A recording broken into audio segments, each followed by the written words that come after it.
Hello and welcome back to the channel. My name is Dan and it is time to predict the entire Ashes series. If you're new here, please subscribe to the channel, drop me a like on the video. If you want to support this content, if you want to get these videos 24 hours early, if you've missed the Cow Corner Volume 1 stuff, you can get access to it if you become a member at danjads.com for as little as about £2.87 per month.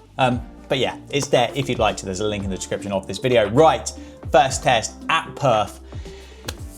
England have never played at this new Optus Stadium. It's a stadium they've never been to. They've been to the Wacker plenty of times, which we'll get to in a minute. Australia, their record there at the Optus Stadium, which looks incredible, by the way. 4 wins and 1 loss, losing their most recent game in Perth against India back in November 2024. General rule of thumb, looking back at the scorecards from the test matches that have played there, is that the first innings runs tends to be incredibly important. But hey, where isn't that an important thing? Apart from if you look at India's third test match or their third innings in that test match back in November 2024. Western Australia, Perth generally, that's not been a happy hunting ground for the English. They've won once in Perth since Test cricket started being played in Perth. That was way back, way back, and you might remember it. You remember it well. In 1978, when David Gower scored 100 and Bob Willis took 5 for. That's how long ago it was England last won a Test match in Perth. Australia, though, they will go into at least this Test match, as it's being reported, without their captain, their talisman, their leader, Pat Cummins. And this feels like a massive opportunity for England, doesn't it? To take a positive start to this Ashes series. Imagine the momentum that they could get behind them if they were to go 1-0 up here. Can Scott Boland, can he fill those shoes of Pat Cummins?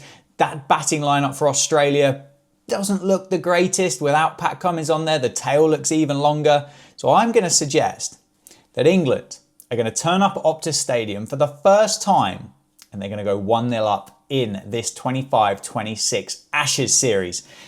Come at me, Australians. I'm ready for you to tell me as to why that won't be the case. Test 2 at Brisbane. Day-night test match as well, interestingly. The Gabatoir, the pink ball. This just feels like a disaster from an England perspective, to be quite frank with you. And the reason why it's called the Gabatoir is because it rhymes with abattoir. That's when you send things to when they go off and get kind of unalived and sent off to packaged away in steak bags and stuff like that.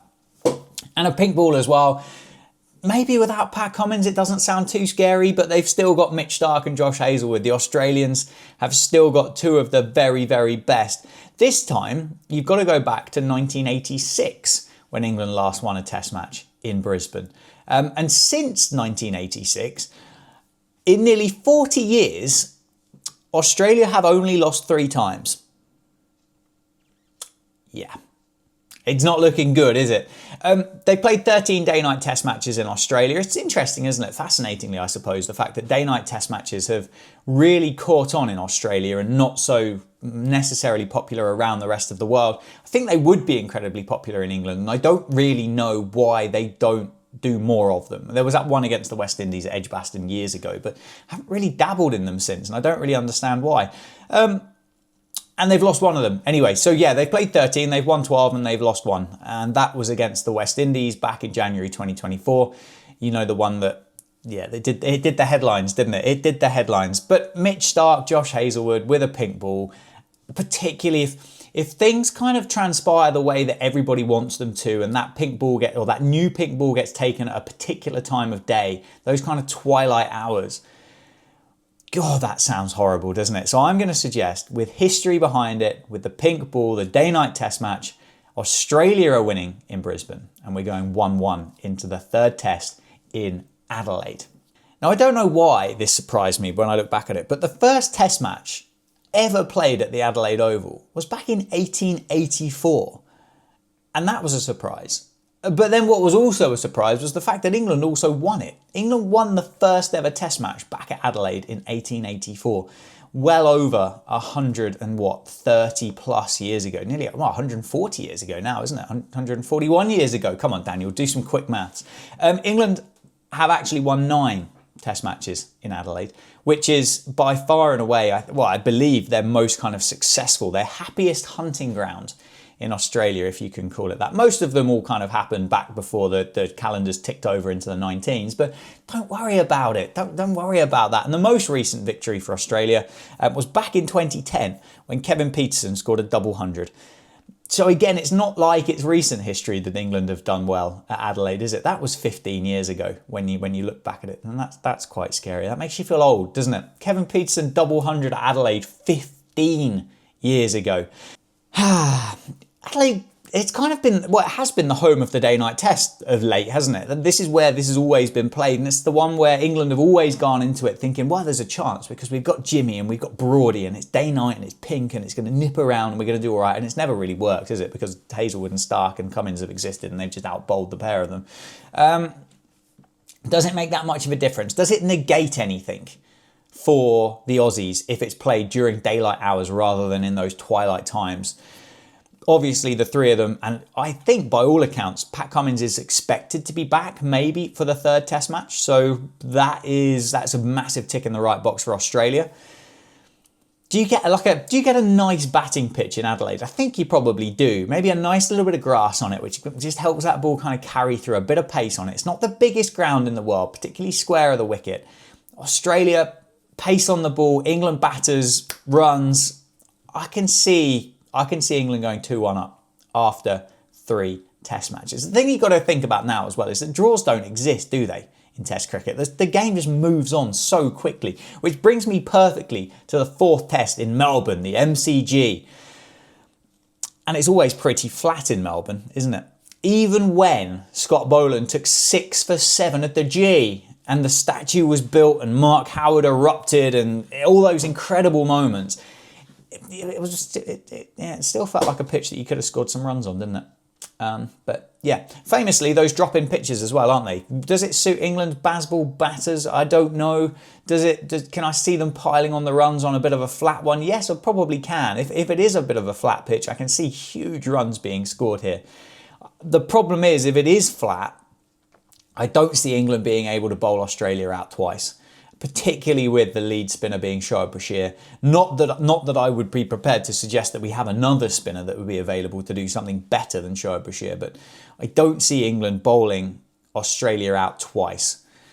So therefore, we're going to go for a draw, I think. We're going to go for a draw. If you look back at the last 10 years, we've got 6 Australian victories, 2 India wins, and 2 draws versus England in the last 10 appearances, the last 10 test matches at the MCG. The 5th test, Sydney, coming down to the wire. England are 2-1 up. We're into 2026. We're in the new year. Australia, can they recover? Can they draw this test match to retain the Ashes? Can they do that? Can they sign off on what's undoubtedly going to be, say, Mitch Stark's last Ashes test match? Nathan Lyon's last Ashes test match. Usman Khawaja, does he retire? Do they retire from test cricket at the end of the series? Is that something that's on the mind of some of these guys? Do they want that hero send-off?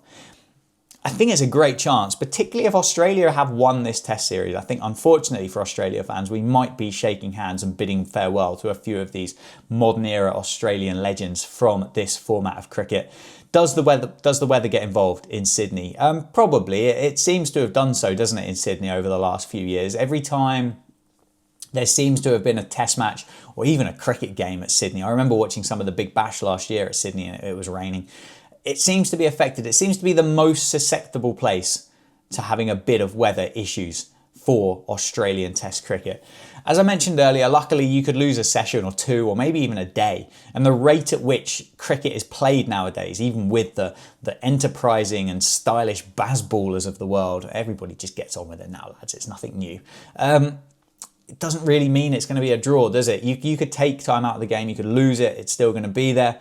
As I mentioned, the farewells, I don't think, if that's on the radar for Cricket Australia, there is any way, shape or form, that they don't recover this test series and they win in Sydney And then therefore we see a 2-2 Ashes series. Australia retain the Ashes based on the draw at home. It's going to be a fantastic series. England have played incredibly well. Two very, very closely matched teams. Very excited for it. Could be a draw at Sydney, of course. I mean, there's been 6 of those in the last 10 games as well. But who are my run scorers? Who are my predicted run scorers? I don't know which way round, but you could bet your house on Steve Smith. He loves scoring runs against England. He averages 55 in Test cricket against England. Joe Root is going to be there as well. He will score at least 1 Test 100 in Australia during this series. And the other one, slightly left field, because I don't think Australia's batters are going to be that stacked up. But I'm going to go for Jamie Smith. I think he's going to surprise a few down in Australia. Wicket takers, well, Josh Hazlewood, he will be at the top of the tree for me. With the absence of Pat Cummins, those new ball wickets, those first change wickets, they're going to have to come somewhere. Josh Hazlewood is going to be the man for that job. Nathan Lyon will be there because England can't play spin. So that will be a massive important factor as part of this Ashes defence for Australia. And then Jofra Archer as well. I have a sneaky suspicion that he's going to play more Test cricket in this series than what we think he's going to, which is great for everybody, especially England fans. And as I said, my prediction, draw 2-2, Australia retain the Ashes. Let me know.